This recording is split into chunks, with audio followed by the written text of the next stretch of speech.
Are you ready to get the hydrofacial glow? Loved in 87 countries across the world. It's not a facial, it's a hydrofacial. Now available across the UK.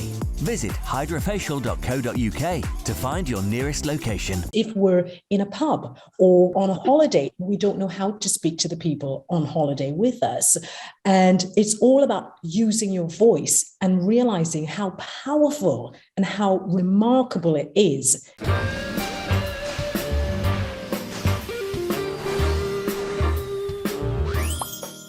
Hi, darling. Hello, how's everybody?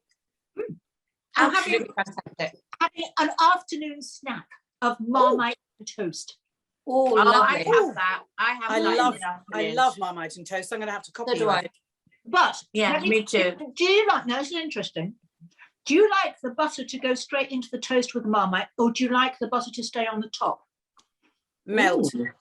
Yes, melt. Because I think Marmite is so fabulous.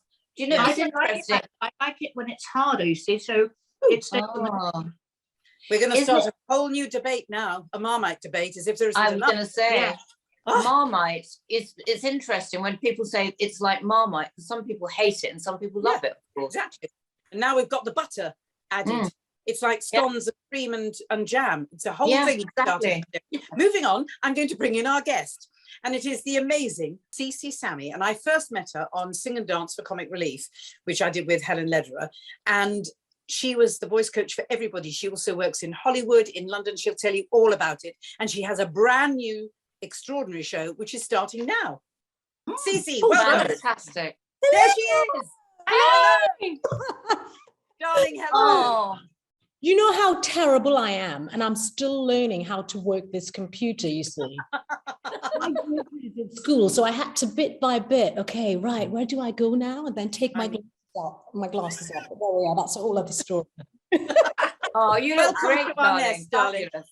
Welcome to our nest. Now, you are amazing because you are a voice coach in Hollywood, in London. You're going to tell the girls all about everything. But tell us first about your new extraordinary Hack Your Voice. Well, I'm very excited about Hack Your Voice. And well, you know, one of my inspirations actually is to do, I don't know if any of you are looking at The Masked Singer on television. Okay. Now, my dear friend, the exec producer, Claire, I mean, she's been a genius at what she's doing. I love it. And it had me thinking about all the time that I've been sitting at home, that we've all gone through, thinking, okay, what's that new phase that I can go into, like that diversion? And it's all about how we speak, our voice. Because when I speak with a lot of my friends, not just clients, but other friends, they will say, we're all on social media, writing things, and we've sort of gone into this whole new world where we're not directly speaking to people. And I had a few people from Cambridge, Oxford University, where you would think they'd be like, yes, actually, we feel really good about speaking to people about what we're learning. And a lot of them said, no, we don't feel that secure about ourselves. And I thought, but you're so bright. I'm learning from you. Yeah. Anyway, so that gave me the inspiration for why don't we sort of put something together? And I say we, because I'm going to actually ask your friends, Harriet, to also see if they want to join in, which is about using your voice in such a powerful way, really relearning how to speak. Everyone. And that's what Hack Your Voice was. It was about putting ourselves in situations, for instance, if we're in a pub or whether we're on a holiday, we don't know how to speak to the people on holiday with us. And it's all about using your voice and realizing how powerful and how remarkable it is. It's not just about speaking online. It's about just exactly what we're doing right now. Conversing with each other. You were saying to me also, weren't you, Cece, about youth? They don't, it's older people know how to speak more, but it's the youth because of the social media issues. It's so important. And I've got to be careful with this, because in so saying, the younger generation, they are so savvy and so clever, but having that art of speech is very different. So the art of writing has gone, physical handwriting, because I now can't write properly. I don't know if you're on saying, if I get a pen in my hand, I find it really difficult to write. Yes, and those things are so important. Those are things that we can naturally do. But I'm a firm believer that it's important for us to take on that responsibility of opening up these conversations with people.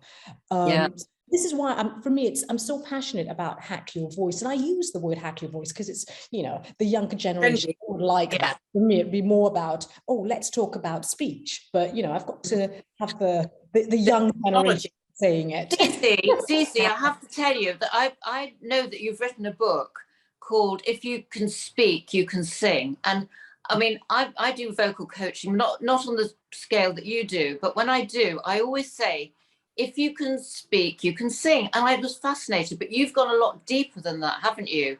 In almost like the psychology of that and what makes people have a certain voice. I find that fascinating.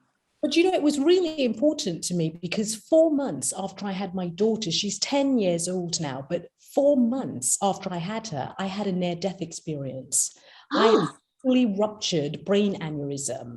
And at the time, actually, I was in Vegas in a meeting with my sister, with a client, and I just didn't feel quite right. Anyway, I won't get into the story of it, but I talked about it in the book and lots of different interviews that I've done on television.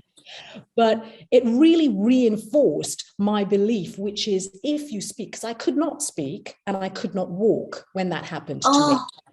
However, I used my technique that I used on loads of actors, singers, lots of people in the industry. And I had to relearn how to do that. And it was my speech in thinking of consonants. G, T, S, K. Tea. Can I have some tea, please? I had to relearn to speak. And that's what inspired me to write that book and to encourage teenagers.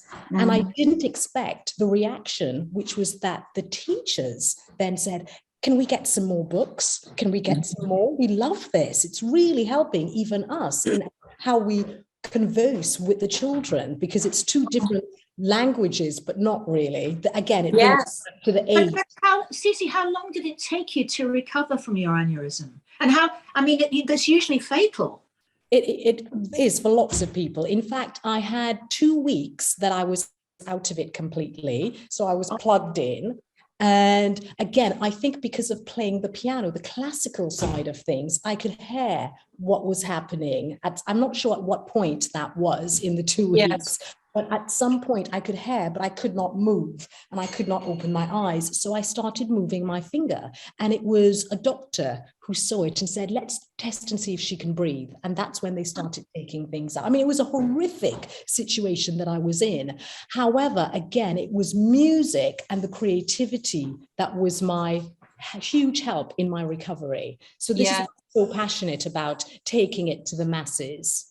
It's funny because I teach drama school kids, go back to drama school sometimes, teach drama school. And I always say the most important tool that you have is your voice, to be heard. And, if you can learn that right from the beginning and little ones as well, if you're teaching tinies, and as soon as they can use their voice and understand what this is, that will take you through life. That's all you need in life, is to be heard and use that tool. And they do understand as well, don't they? They do. And I think that's why it's important for people like ourselves who we're born and we are in the industry. I think it's important for us to spread the news, not because it's just because we want to, but because it's a part of us, the same way that we naturally breathe, the same way that we naturally will wake up in the morning, we brush our teeth, we have a shower, we get ready for our day. I think taking care of our speech and our creativity is vital. No, but I just, how passionate I am about this. I really am. And that's why it's great. Cece, can you tell us the shows that you've worked on in the States and in London and England and all around the world? Okay, where do I start? Exactly, thank you. Diana Ross. Several shows. In terms of the television shows, I've worked on. I started off actually with Pop Idol here in the UK. Moved into X Factor. We then had Celebrity X Factors. We had The Voice. But I was very fortunate because in the States, I was liked. So I was able to work on lots of different shows there. So American Idol, America's Got Talent. I then did quite a bit of TV for E! Entertainment. They're wonderful people. So they'd call up and say, Cece, we have another project for you to work on. Would you like it? Brilliant.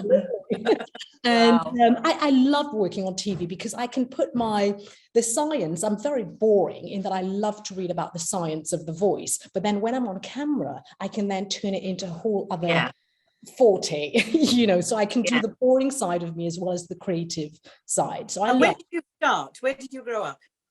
I grew up in Trinidad in the Caribbean. Now, bear in mind, in the Caribbean, everyone is listening to their soca and reggae music, but I was a nerd. So I'd be sitting there listening to classical music. I was obsessed with Liberace, who played, and he took classical music to the masses. He had the jewelry, he had the outfit on, he had the dogs. I mean, I loved it, the candelabra. Did you meet Liberace? You're too young, surely. Oh, I wish I did. But actually, there's a lady that I work with closely in Los Angeles. And I was so jealous when she said to me, well, actually, yes, my father did a lot of work with him. Well, actually, Wow. my dad actually did a lot of work with, and then she takes the photos out. I'm like, this is so not fair. And actually, this is the lady who at some point you'll have to speak with her, a wonderful lady. She is Italian, America, typical, and she has managed for all these years Joe Pesci, Robert De Niro, and I do a lot of work with her, but she's very much about taking it to the young generation also.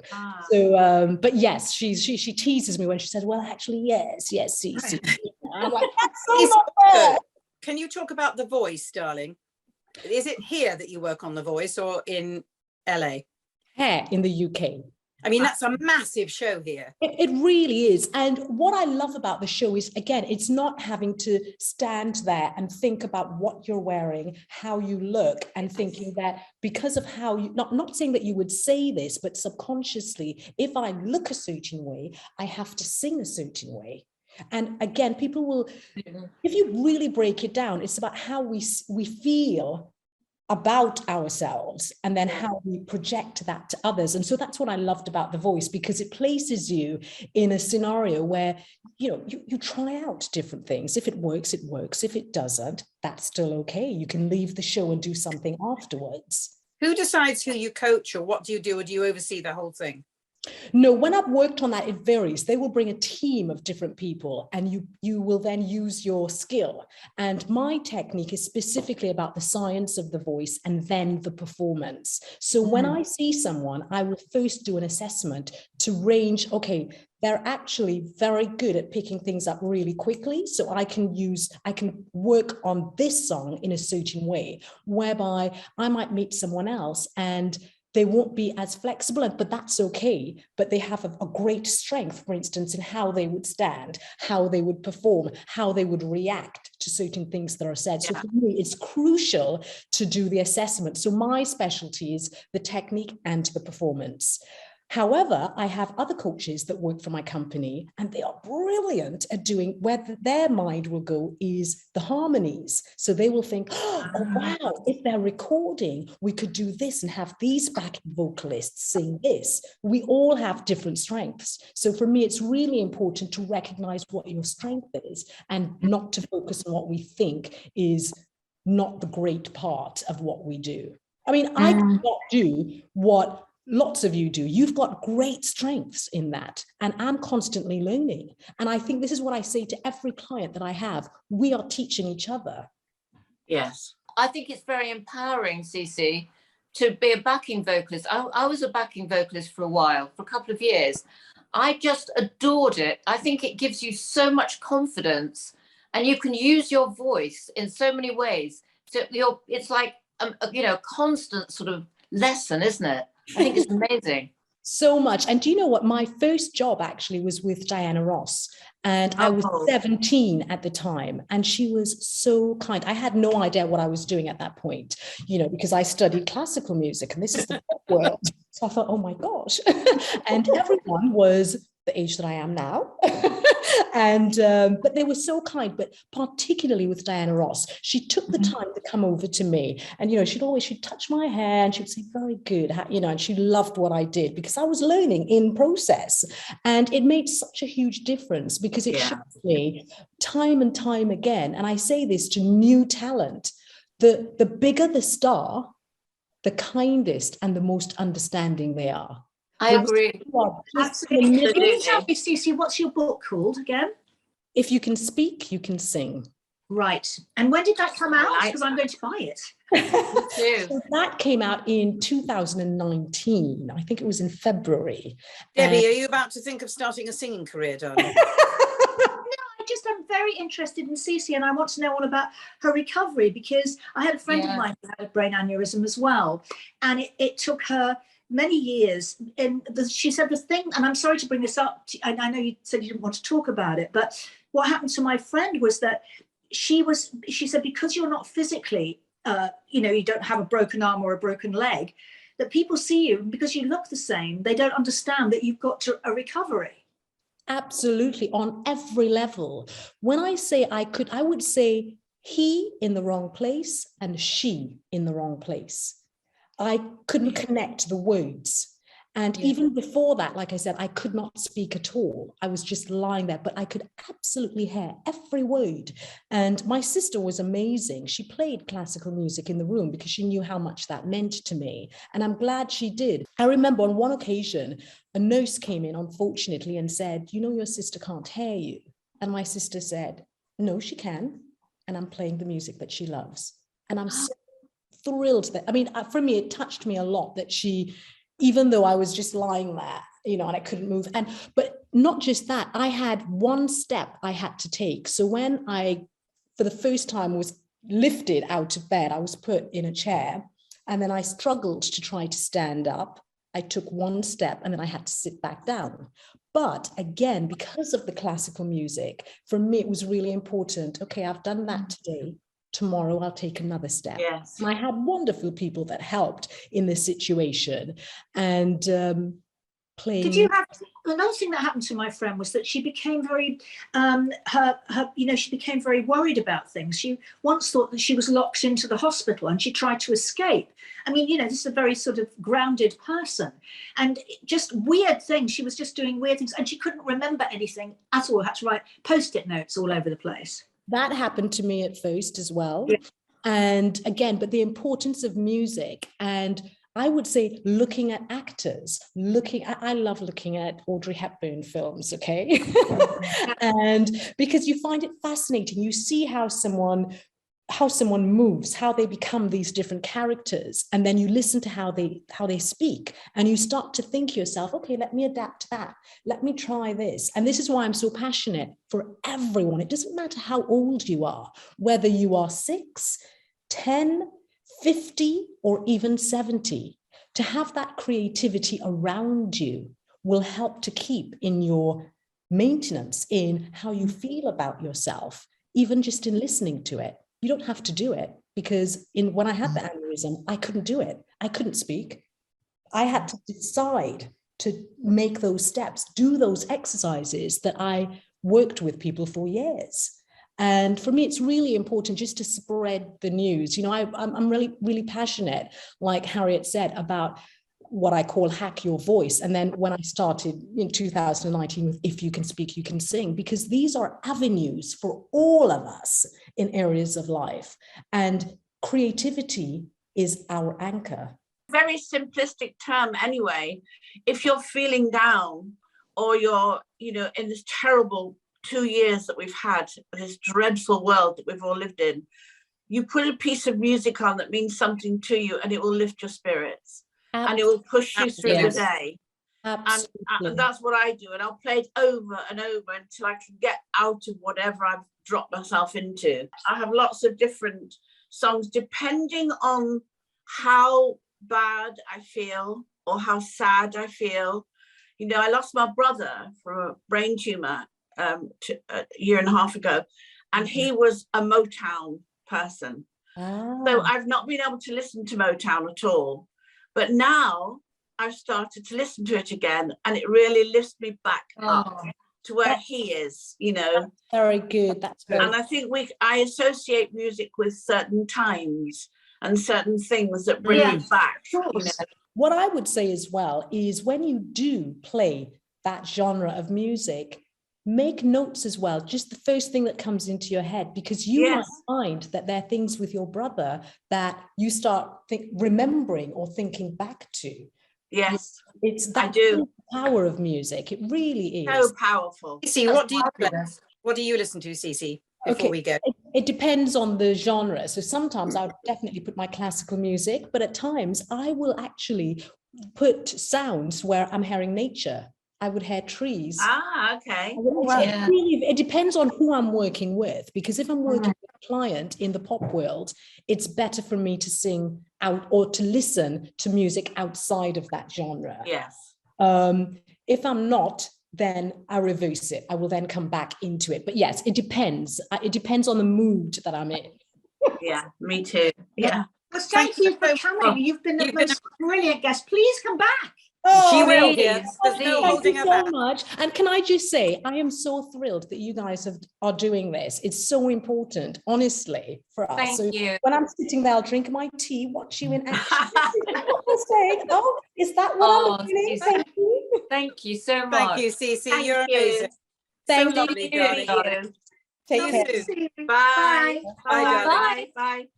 She is extraordinary because she is so diverse in and when she was tutoring us on to sing and dance for comic relief, a lot of those people had never sung or danced. And she's there. She was amazing. Just the spirit. Fascinating.